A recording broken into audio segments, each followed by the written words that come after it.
Dan ini ada satu nih, ini bukan gamal nih. Kalau daunnya mirip, bentuknya sama seperti gamal, cuma ini agak sedikit katal. Ini tanaman indigo vera.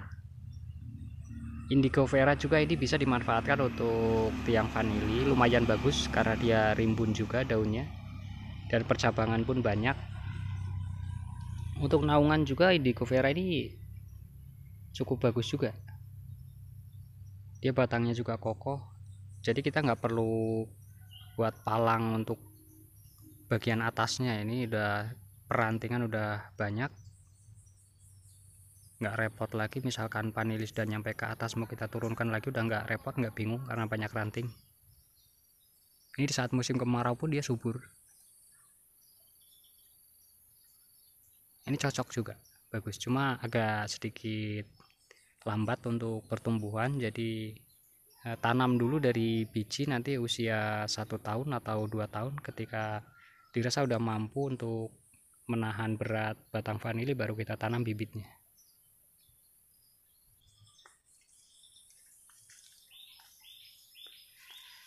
Ini belum ada yang keluar bunga ya, padahal udah di stressing 1 bulan yang lalu. Tapi ini umumnya biasanya di sini di daerah saya khususnya ini tumbuh bunga mulai dari akhir bulan 9 sampai bulan 12 pun biasanya masih ada bunga. Biasanya setiap daerah itu masa berbunganya itu berbeda. Ada yang mulai dari bulan Juni, ada yang mulai di bulan Agustus, ada yang mulai di bulan November, dan akhir Desember biasanya sudah selesai.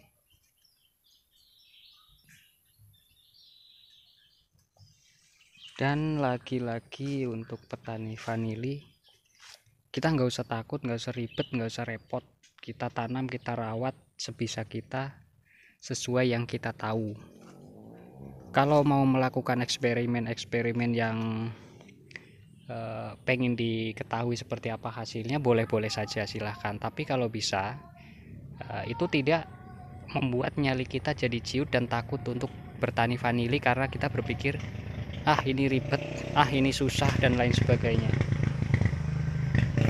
Melakukan eksperimen boleh-boleh saja, silakan dicoba biar tahu dengan sendirinya, tidak hanya katanya.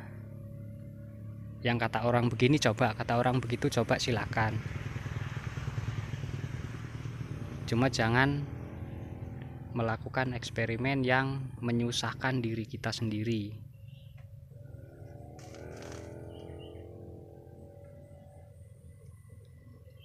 Vanili itu gampang kok, nggak ribet. Tanam, tancepin, hidup, buah, diambil buahnya, udah dapat duit, gitu aja sih. Memang ada kadang vanili yang terlalu subur itu agak sedikit lambat berbuah, mungkin usia 2 tahun belum berbuah, ada juga. Itu yang seharusnya perlu dilakukan stressing, itu yang sudah terlalu subur nggak ada buah. Cuma kalau misalkan tanaman itu udah subur bagus cuma belum ada usia 2 tahun, biarkan saja dulu sampai 2 tahun, sampai tanaman itu dewasa, baru nanti kalau memang nggak mau berbuah baru kita paksa.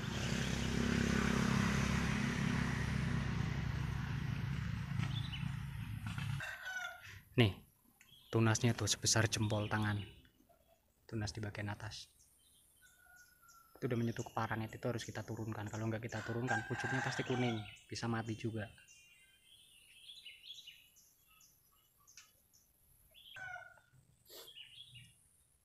Ini yang sudah kita potong-potong pucuknya nih. Ini batangnya udah mulai tua, dan mungkin nanti di bulan 9 atau bulan 10 ini udah ditumbuhi bunga juga. Dipastikan di batang satu ini bisa tumbuh lebih dari 3.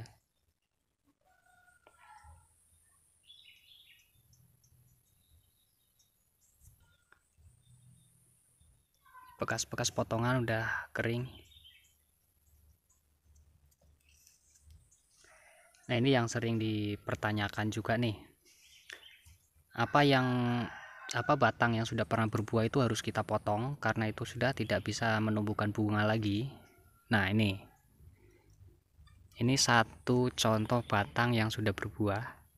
Di ruas ini sudah berbuah, Di ruas bawah ini belum, di ruas atasnya belum, atasnya juga belum, ada lagi di bagian atas buahnya.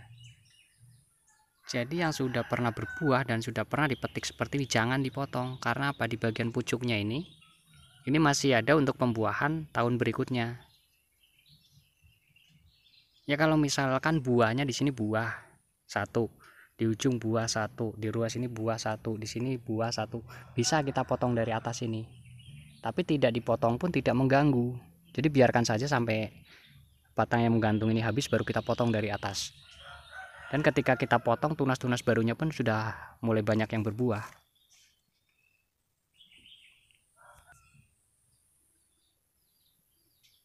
Kalau yang melakukan stressing itu tidak memotong akar-akar angin seperti ini. Ini biarkan saja nanti mati sendiri, asal dia tidak menyentuh ke media, dia akan mati dengan sendirinya. Dan pemotongan pucuk, kalau sudah kering seperti ini jangan dipotong lagi. Sekali aja potong, dah des potong, biarin dia batang menjadi tua. Nah, untuk apa kita potong sekarang jebret potong, seminggu jebret potong, seminggu lagi jebret potong, nggak ada fungsinya juga. Potong sekali aja untuk penuaan batang sudah jadi kok. Coba saya tanya, coba apa maksudnya, apa tujuannya, apa keuntungannya kita potong seminggu sekali sampai keluar bunga. Yang ada kalau misalkan kita stressing di bulan 6, nah pembuahannya di bulan 11 kita potong 2 cm 2 cm 2 cm, yang ada habis sampai keluar bunga, habis nanti batangnya. Kalau udah potong sekali udah kering sepertinya, udah jangan dipotong lagi. Ngapain dipotong lagi? Ini bukan nyadap nira, ini bukan apa sih kalau bahasanya itu deres ya. Kalau nyadap nira itu ya kita potong tiap pagi, karena kita ambil getahnya. Setiap potongan yang baru keluar air, potong baru keluar air, itu kita potong-potong terus. Lah ini potong sekali untuk penuaan batang, bukan untuk kita ambil airnya, bukan untuk kita seperti nyadap nira itu. Ya itu terserah, karena itu punya apa, setiap petani punya pengetahuan masing-masing. Itu terserah kalian cara mana yang mau dilakukan. Tapi ya itu tadi, eksperimen boleh, silakan dicoba.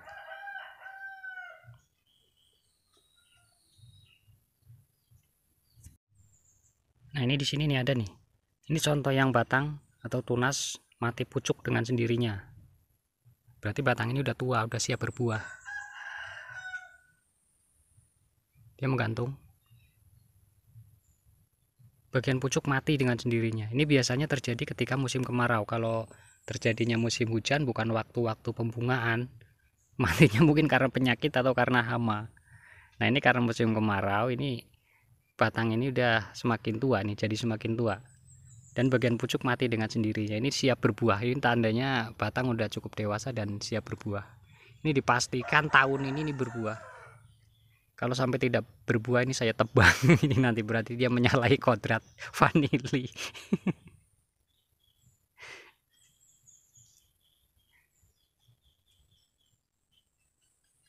Tuh ya, jadi itu tadi, kalau misalnya tanaman sudah cukup dewasa,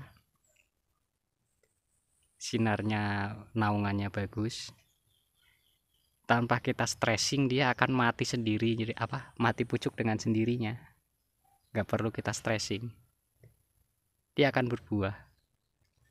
Tapi kalau misalkan nih tanamannya terlalu naungannya terlalu rimbun nih, nah, terus tanamnya kita di ketinggian di atas 800, itu kan pertumbuhannya kan sangat bagus. Memang untuk pembuahannya sedikit lebih lambat. Jadi bukan dia nggak mau berbuah, dia tetap berbuah, cuma lebih lambat. Mungkin di usia 3 tahun dia akan buah dengan sendirinya. Cuma itu tadi, kalau misalkan dia buah dengan sendirinya, ketika batang itu sudah rimbun, sekali buah dia banyak. Daripada yang kita stressing, kita paksa paling hanya 1-2 tandan. Karena dia juga ukur kemampuan batangnya, mampu apa enggak untuk berbuah banyak. Kalau misalkan batang itu enggak mampu berbuah banyak, terus dikeluarin lah bunganya itu sampai 10 tandan, itu namanya batangnya bunuh diri. Jadi nggak usah takut vanili itu nggak berbuah, dia akan tetap berbuah. walaupun agak lambat.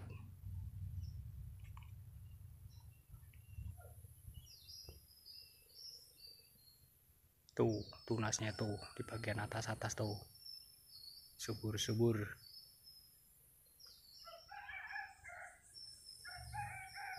Tuh setiap lengkung atas itu tumbuh tunas semua tuh. Tuh ya, tunas ini bagian atas semua tuh.